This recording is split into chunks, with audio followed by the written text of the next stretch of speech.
بسم الله والصلاة والسلام على رسول الله. قال المؤلف رحمه الله: باب وإن طائفتان من المؤمنين اقتتلوا فأصلحوا بينهما فسماهم المؤمنين. حدثنا عبد الرحمن بن المبارك حدثنا حماد بن زيد أنه قال حدثنا أيوب ويونس عن الحسن عن الأحنف ابن قيس أنه قال ذهبت لأنصر هذا الرجل فلقيني أبو بكرة فقال أين تريد؟ قلت أنصر هذا الرجل. قال ارجع فإني سمعت رسول الله صلى الله عليه وسلم يقول إذا التقى المسلمان بسيفيهما فالقاتل والمقتول في النار. فقلت يا رسول الله هذا القاتل فما بال المقتول؟ قال إنه كان حريصا على قتل صاحبه. إن الحمد لله نحمده ونستعينه ونستغفره ونعوذ بالله من شرور أنفسنا ومن سيئات أعمالنا من يهده الله فلا مضل له ومن يضلل فلا هادي له وأشهد أن لا إله إلا الله وحده لا شريك له وأشهد أن محمدًا عبده ورسوله. يا أيها الذين آمنوا اتقوا الله حق تقاته ولا تموتن إلا وأنتم مسلمون. يا أيها الناس اتقوا ربكم الذي خلقكم من نفس واحدة وخلق منها زوجها وبث منهما رجالا كثيرا ونساء واتقوا الله الذي تساءلون به والأرحام إن الله كان عليكم رقيبا. يا أيها الذين آمنوا اتقوا الله وقولوا قولا سديدا يصلح لكم أعمالكم ويغفر لكم ذنوبكم ومن يطع الله ورسوله فقد فاز فوزا عظيما. أما بعد فإن خير الحديث كتاب الله وخير الهدي هدي محمد صلى الله عليه وسلم وشر الأمور محدثاتها وكل محدثة بدعة وكل بدعة ضلالة وكل ضلالة في النار.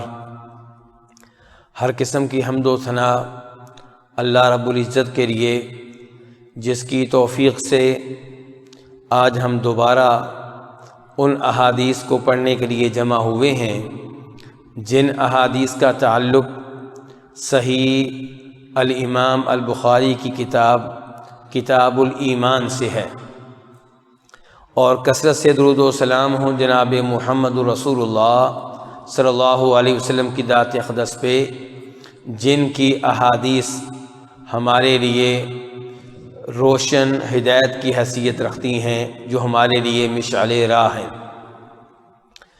کتاب الایمان آپ جانتے ہیں کہ بخاری شریف میں بہت سے ابواب ہیں، بہت سی کتب ہیں۔ مثال کے طور پہ کتاب الصلاۃ، کتاب الطہارہ، کتاب الصیام، کتاب المغازی۔ تو بخاری شریف میں جو احادیث ہیں ان احادیث کو تقسیم کیا گیا ہے مختلف کتب میں۔ کچھ وہ احادیث ہیں جن کا تعلق ہے نماز سے، کچھ وہ احادیث ہیں جن کا تعلق ہے روزوں سے، کچھ وہ احادیث ہیں جن کا تعلق ہے جہاد سے، کچھ وہ احادیث ہیں جن کا تعلق ہے زکوٰۃ سے، کچھ وہ احادیث ہیں جن کا تعلق ہے حج سے، اور جو احادیث ہم پڑھ رہے ہیں وہ ہیں جن کا تعلق ایمان سے ہے۔ تو یہ کتاب الایمان ہے، اور ایمان پہ تفصیل کے ساتھ پہلے گفتگو ہو چکی ہے۔ یاد دہانی کے طور پہ صرف یہ بتانا چاہوں گا کہ لغت میں ایمان کا مطلب ہوتا ہے، جی کون صاحب بتائیں گے؟ عربی لغت میں ایمان کا مطلب کیا ہوتا ہے؟ تصدیق کرنا۔ کیا مطلب ہوتا ہے؟ تصدیق کرنا، کسی بات پہ یقین کر لینا، کسی بات کو مان لینا۔ یہ عربی لغت میں ایمان کا معنی ہے۔ اور ایمان سے مراد کیا ہے یہاں پہ؟ ایمان سے مراد یہ ہے کہ آپ کے دل میں عقیدہ ہو اللہ تعالیٰ کے بارے میں، اللہ کے رسولوں کے بارے میں، آسمانی کتابوں کے بارے میں، فرشتوں کے بارے میں، آخرت کے بارے میں، یعنی کہ دل میں آپ کی تصدیق ہو، آپ کا عقیدہ ہو، آپ مانتے ہوں کہ واقعی اللہ موجود ہے، واقعی وہ رب ہے، واقعی وہ ہر طرح کی عبادت کا حقدار ہے۔ اور پھر آپ کا ایمان ہو اللہ کے فرشتوں پہ، اللہ کے رسولوں پہ، تو یہ ہے دلی تصدیق، دلی عقیدہ۔ اور زبان کے ساتھ بول کر آپ اس عقیدے کا اعلان کریں، آپ بتائیں کہ میرا یہ عقیدہ ہے، آپ زبان سے اس بات کا اظہار کریں کہ یہ میرا عقیدہ ہے۔ اور تیسرے نمبر پہ یہ کہ اس عقیدے کے مطابق آپ اعمال بجا لائیں۔ چوتھے نمبر پہ یہ کہ یہ ایمان نیک اعمال کرنے سے بڑھتا ہے اور غلط کام کرنے سے یہ ایمان کم ہو جاتا ہے۔ تو یہ ہے ایمان کی تعریف۔ تو ایمان میں پہلے نمبر پہ کیا ہے کہ دل میں وہ چیز موجود ہو، دل سے آپ اس پہ یقین رکھتے ہوں، اور دوسرے نمبر پہ آپ اس کا اظہار کریں، آپ اس کی گواہی دیں، آپ اس کا اعتراف کریں، آپ اس کا اقرار کریں۔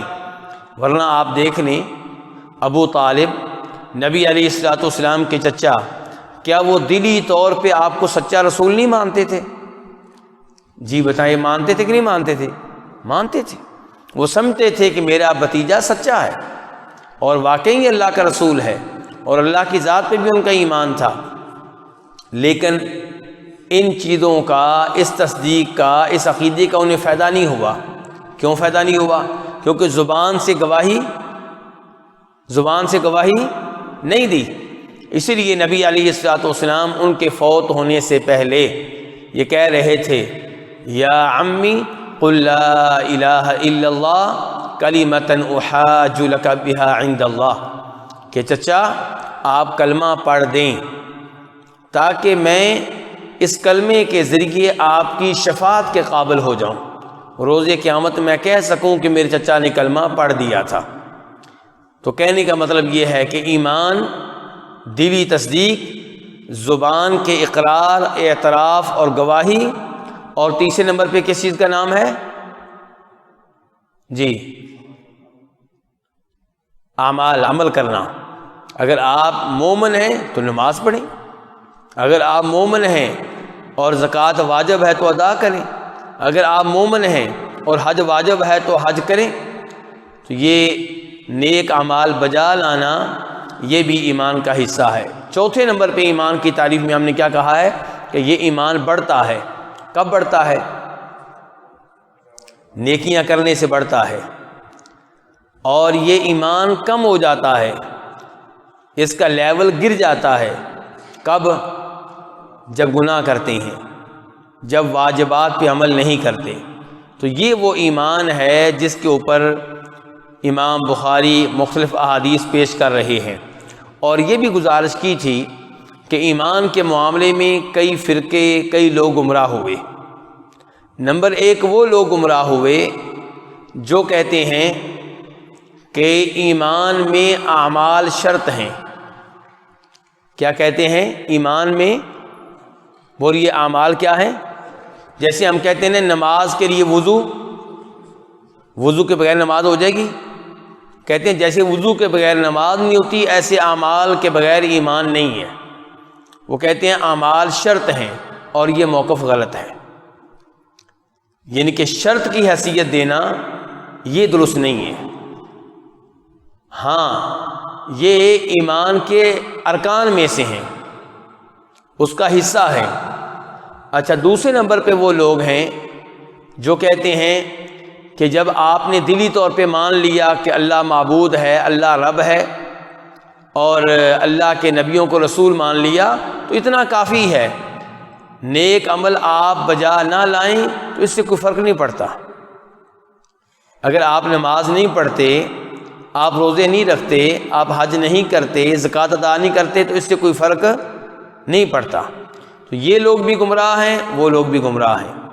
اور صحیح بات یہ ہے کہ ایمان میں دلی تصدیق بھی ضروری ہے، زبان سے اقرار اور اعتراف بھی ضروری ہے، اور اعمال بجا لانا بھی ضروری ہے۔ لیکن یہ کہنا کہ جب آپ گناہ کریں گے تو ایمان رخصت ہو جائے گا، آپ ایمان سے فارغ ہو جائیں گے، آپ کافر ہو جائیں گے، مسلمان نہیں رہیں گے، یہ موقف درست نہیں ہے۔ تو امام بخاری اب باب نمبر 22 میں کیا فرماتے ہیں؟ باب وَإِن طَائِفَتَانِ مِنَ الْمُؤْمِنِينَ اقْتَتَلُوا فَأَصْلِحُوا بَيْنَهُمَا۔ وَإِنْ اور اگر، یہ سورہ حجرات کی آیت نمبر 9 ہے، وَإِنْ اور اگر طائفتانی دو گروہ من المؤمنین، جی مل گیا باب آپ لوگوں کو کہ نہیں ملا؟ باب نمبر 22 حدیث نمبر 31۔ اصل میں کچھ نسخوں میں یہ باب مستقل نہیں ہے، کسی اور باب کے ساتھ یعنی کہ اس کو شامل کیا گیا ہے۔ چلیں آپ یہ بتائیں کہ آپ کو یہ باب ملا، باب المعاصی من امر الجاہلیہ، یہ مل گیا؟ باب المعاصی من امر الجاہلیہ، یہ باب مل گیا آپ کو؟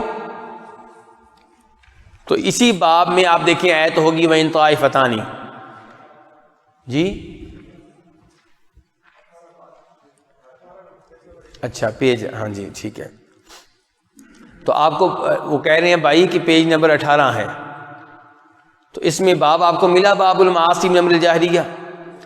تو اصل میں بخاری شریف کے کچھ نسخوں میں باب المعاصی الگ ہے اور باب وَإِن طائفتان الگ ہے، اور کچھ نسخوں میں ان دونوں چیزوں کو ملا کر ایک باب بنا دیا گیا ہے۔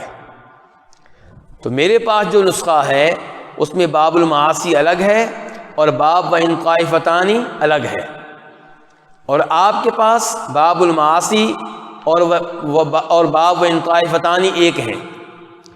تو بہرحال اب آپ آیت کی طرف دیکھیں، وَإِن طائفتان من المؤمنین، اگر مومنوں میں سے دو گروہ کیا کریں؟ اقتتلوا، کیا کریں؟ لڑ پڑیں، تو اللہ تعالیٰ فرماتے ہیں فَأَصْلِحُوا بَيْنَهُمَا، ان کے درمیان کیا کروا دو؟ صلح کرا دو۔ اچھا جی، اب مسلمان کا مسلمان سے لڑنا، مسلمان کا مسلمان پہ تلوار چلانا، مسلمان کا مسلمان پہ اسلحہ استعمال کرنا، یہ چھوٹا گناہ ہے کہ بڑا گناہ ہے؟ بڑا گناہ ہے۔ اتنا بڑا گناہ ہے کہ کچھ احادیث میں اس کو کفر قرار دیا گیا ہے، بلکہ وہ حدیث بخاری شریف کی حدیث ہے جس میں نبی علیہ السلام فرماتے ہیں سباب المسلم فسوق، مسلمان کو برا بلا کہنا، اسے گالیاں دینا، یہ فسق ہے۔ وقتالہ کفر، اور مسلمان سے لڑنا، اس پہ تلوار چلانا، اس پہ نیزہ چلانا، یہ کفر ہے۔ تو مسلمان سے لڑنا چھوٹا جرم ہوا کہ بڑا جرم؟ اتنا بڑا جرم ہے کہ کچھ احادیث میں اس کو کفر قرار دیا گیا ہے۔ لیکن جن احادیث میں مسلمان کے مسلمان سے لڑنے کو کفر قرار دیا گیا ہے، ان احادیث سے مراد یہ بتانا ہے کہ مسلمان کا مسلمان سے لڑنا بہت بڑا جرم ہے اور اس کی کس قدر سنگینی ہے، اس سے مراد کفر نہیں ہے۔ ویسے بھی کفر کے کئی درجے ہوتے ہیں۔ کفر کے کیا ہوتے ہیں؟ ایک ہوتا ہے کفر اکبر، ایک ہوتا ہے کفر اصغر۔ کفر اکبر کا مطلب کیا ہوا اور کفر اصغر کا مطلب؟ کفر اکبر وہ ہے جس کی وجہ سے انسان کافر ہو جاتا ہے، جس کی وجہ سے انسان دین اسلام سے خارج ہو جاتا ہے، جس کی وجہ سے انسان مسلمان نہیں رہتا، جس کی وجہ سے انسان روز قیامت پکا جہنمی ہوگا، یہ ہے کفر اکبر۔ اور ایک ہوتا ہے کفر اصغر۔ کفر اصغر میں کیا ہے؟ انسان کافر نہیں ہوتا، مسلمان ہی رہتا ہے، لیکن کفر اصغر میں انسان کوئی اتنا بڑا جرم کرتا ہے جس کی سنگینی اس قدر ہوتی ہے کہ اسے کفر کہا گیا ہوتا ہے، حقیقت میں وہ کفر نہیں ہے۔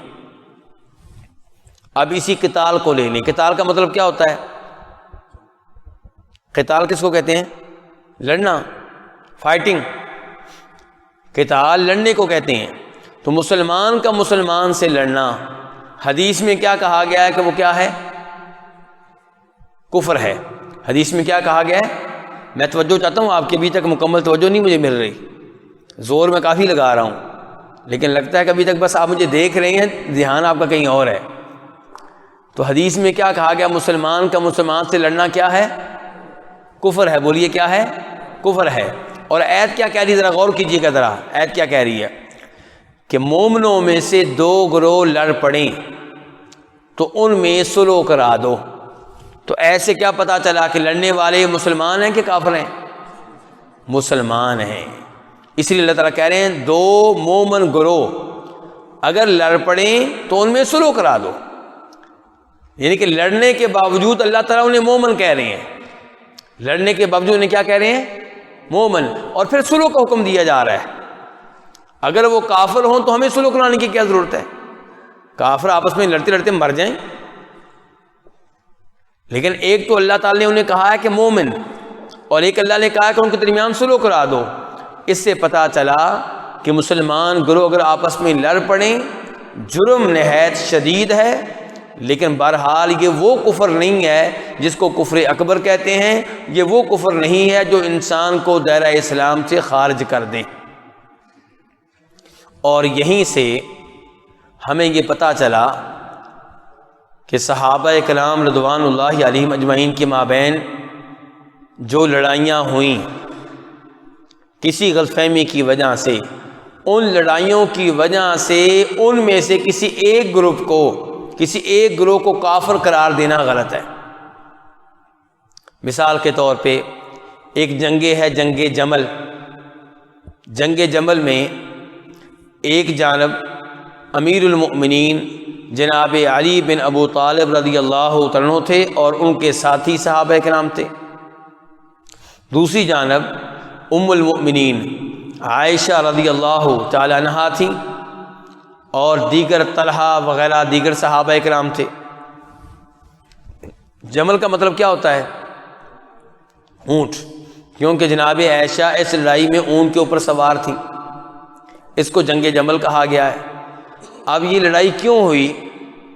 اس لیے کہ اس لڑائی سے پہلے جناب عثمان بن عفان کو مظلومانہ شہید کیا گیا تھا۔ کس کو شہید کیا گیا تھا؟ جناب عثمان کو۔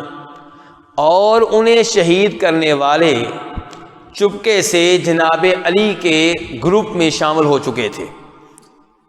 قاتلین عثمان جناب علی کے گروہ میں شامل ہو چکے تھے۔ اب جناب عائشہ کا، جناب طلحہ وغیرہ کا موقف یہ تھا کہ یہ قاتل پکڑے جائیں، انہیں سزا دی جائے، جبکہ جناب علی کا موقف یہ تھا کہ ابھی میں نیا خلیفہ بنا ہوں، حالات پہلے ہی خراب ہیں، حالات کی خرابی کی وجہ سے ہی تو جناب عثمان کی شہادت کا معاملہ پیش آیا، تو فوری طور پہ قاتل پکڑ لینا میرے لیے ممکن نہیں ہے۔ حالات جب سازگار ہو جائیں گے، جب مکمل طور پہ کنٹرول میں سنبھال لوں گا، تب میں ان کو پکڑوں گا اور ان کو سزا دوں گا۔ تو اسی معاملے میں لڑائی ہوئی۔ اب ایک طرف جناب عائشہ اور ان کے ساتھی ہیں، ایک طرف جناب علی اور ان کے ساتھی ہیں، ان میں سے آپ کس کو کافر قرار دیں گے؟ کسی کو بھی نہیں۔ اور یہ آیت بھی اسی بات کی تائید کر رہی ہے۔ آگے چلیں آپ۔ بعد میں لڑائی جناب امیر المؤمنین علی بن ابو طالب رضی اللہ تعالیٰ عنہ اور امیر المؤمنین امیر معاویہ کے درمیان ہوئی۔ اب یہاں پہ کچھ ایسے مسلمان ہیں جنہیں اپنی زبان پہ کنٹرول نہیں ہے، وہ جناب امیر معاویہ کی توہین کرتے ہیں، ان کی گستاخی کرتے ہیں۔ کیوں جی؟ کیونکہ انہوں نے جناب علی کے ساتھ لڑائی لڑی ہے۔ اس میں کوئی شک و شبہ نہیں ہے کہ لڑائی نہ ہوتی تو اسی میں خیر تھی۔ لڑائی ہونا یہ بدقسمتی ہے، افسوسناک صورتحال ہے، لیکن کیا اس وجہ سے آپ امیر معاویہ اور ان کے ساتھیوں کو کافر قرار دیں گے؟ آپ کا یہ موقف قرآن کی اس آیت کے خلاف ہے، جس آیت میں اللہ تعالیٰ کہہ رہے ہیں کہ اگر دو مومن گروہ لڑ پڑیں تو کیا کرو؟ ان میں صلح کرا دو۔ بلکہ جناب امیر معاویہ اور ان کے گروہ کے مسلمان ہونے کی گواہی ایک حدیث سے بھی ملتی ہے۔